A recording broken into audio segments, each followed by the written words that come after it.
badbaadada dalka iyo jiritaanka Soomaaliland baa ku xiran cirrin madaxweyne noqdo siyaasadda xisbiga wadani baa taamisan siyaasadda waxa weeyaan xukuumaduna ma aaminsana iyo xisbiga kulmiye qorshaha su'aasha ka gaban xaweeye qorshaha meedin ku jirtaa inaad dhici kartaan soona bixi kartaan xisbinimo marka laga yimaado inay madaxweyne noqon kartaan iyo inaydan noqon karinba yaa idinka walaayadiisii inay ku guuleysataan xilka madaxweynenimo annaga qorshaha iyagu iyo hanka iyagu iyo doonista iyagu wana talada dalka ku guuleysano hadda dhacdan ka war ma dhacayno hadda dhacdan war hubal weeytaas ma dhacayno hadda dhacdan ka war ma dhacayno sax ana ku hubata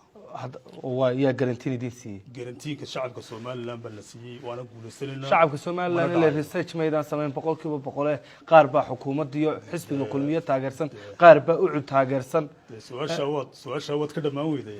may ina dhici kartaan ma jirtaa walaalhay dad hanfada ma lihin may ina dhici kartaan ma jirtaa ma jirto ma dhacayno 17 soo dhacay 17 taas mar hore laakiin maanta waa 2 hadduu dhaco ka war ma dhacayo هذا كل مية ولا ما تشرى